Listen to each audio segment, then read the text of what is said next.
आणि आता एक मोठी बातमी। राज्य सरकारमधील कॅबिनेट मंत्री आणि छत्रपती संभाजी नगरचे पालकमंत्री संजय शिरसाट यांच्या मुलावर एका विवाहित महिलेने अत्यंत गंभीर आरोप केले। संजय शिरसाट यांचा मुलगा सिद्धांतवर फसवणूक, मानसिक आणि शारीरिक छळ केल्याचा गंभीर आरोप करण्यात आलाय। छत्रपती संभाजीनगरमधील वकील चंद्रकांत ठोंबरे यांच्यामार्फत महिलेने सिद्धांत शिरसाट याला कायदेशीर नोटीस पाठवलेली आहे। मानसिक, शारीरिक छळ, फसवणूक, धमकी आणि हुंडा प्रकरणात गुन्हा दाखल करण्यात यावा अशी मागणी तिने केली आहे। तसंच सिद्धांत शिरसाट यांनी मला आत्महत्येची धमकी देऊन ब्लॅकमेल देखील केलं, तसंच धमक्या देऊन माझ्यावर लग्नासाठी दबाव टाकण्यात आला। सिद्धांतच्या भावनिक आश्वासनावर विश्वास ठेवून मी लग्न करण्याचा निर्णय घेतला असा आरोपही त्या महिलेकडून करण्यात आलाय। तसंच पोलिसांकडे तक्रार केली तर मी आत्महत्या करेन, तुझं संपूर्ण कुटुंब उद्ध्वस्त करून टाकेन अशी धमकी देखील संजय शिरसाट यांच्या मुलाने दिल्याचं महिलेने म्हटलंय।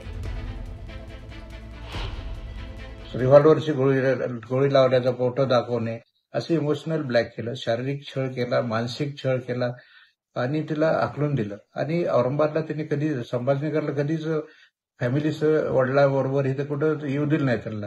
आणि तिथंच राहा, नसता औरंगाबादला जर संभाजीनगरला आली तर तुझं टंगडं तोडू, तुझं ते करू, असं त्याला धमक्या दिल्या। आता आम्ही त्याला कायदेशीर नोटीस दिलेली आहे सिद्धांतला की 7 दिवसात तू नांदायला घेऊन ये, नसता आम्ही तुमचा महिला अत्याचार कायदा आणि जे छळवणूक केली त्या संदर्भात आणि तिच्या स्वतःच्या मेंटेन करण्यासाठी त्याचं सेपरेट 3 केसेस दाखल करणार आहोत। या संदर्भात अधिक माहिती देत आहेत आमचे प्रतिनिधी सिद्धार्थ गोदाम आपल्यासोबत जोडले गेलेले आहेत।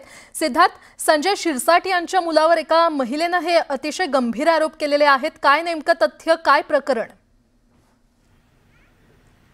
बघा, त्या महिलेने जी काही लीगल नोटीस पाठवलेली त्या नोटीसमध्ये जे काय आरोप केलेले आहेत तेच आरोप आहेत की त्या मुलीचं म्हणणं असं आहे की तिच्यासोबत सिद्धांत शिरसाट यांनी लग्न केलेलं आहे आणि गेल्या अनेक वर्ष त्यांच्यासोबत होते आणि हे 2018ला प्रकरण झालेलं आहे। आणि त्या मुलीने आता त्यांना नोटीस पाठवलेली आणि नोटीसमध्ये त्या मुलीने सिद्धांतला हे सांगितलेलं आहे की पुढच्या 7 दिवसामध्ये मला नांदायला घेऊन जा, अन्यथा कायदेशीर सगळी कारवाई करू। आणि त्या मुलीने सगळे त्याच्यामध्ये आरोप केलेले आहेत। या सगळ्या प्रकरणी ही नोटीस पाठवून सुद्धा आता 4 ते 5 दिवस झालेले आज मीडियामध्ये बातम्या आलेल्या आहेत। संजय शिरसाट यांना बोलण्याचा प्रयत्न केल्यानंतर संजय शिरसाट सुद्धा म्हटले की हे वैयक्तिक पर्सनल प्रॉब्लेम आहे आणि तो त्याचा वैयक्तिक विषय आहे, याच्यातली सगळी माहिती मला घेऊ दे, त्यानंतर मी बोलू शकतो। आणि ती मुलगी सुद्धा मागच्या 8 दिवसापासून आपण मीडियासमोर बोलणार आहोत असे मेसेज देते आहे, मात्र ती काही अजून मीडियासमोर येत नाही। मात्र तिने छत्रपती संभाजीनगरच्या चंद्रकांत ठोंबरे ॲडव्होकेट यांच्या मार्फत सिद्धांतला नोटीस पाठवलेले। अर्थातच नोटीसमध्ये जे काय आरोप केलेले त्याचा सिद्धांतला मी सुद्धा बोललेलो आहे। सिद्धांत म्हटलं की त्या मुलीला तो काही ओळखत वगैरे जास्त नाही, 1-2 वेळेस आमची भेट झाली असेल, मात्र हे आरोप त्याला आश्चर्यकारक वाटतात असं त्यांनी विदाउट कॅमेरा मला सांगितलेलं आहे। मात्र निश्चित आता कायदेशीर प्रक्रिया आहे, कायदेशीर नोटीस आलेली आहे आणि सिद्धांतला सुद्धा आता कायदेशीर त्याला उत्तर द्यावं लागेल आणि नेमकं त्या उत्तरात काय बोललं जातं किंवा कशा पद्धतीचे काय संबंध होते नव्हते या सगळ्या गोष्टींचा उलगडा होऊ शकतो।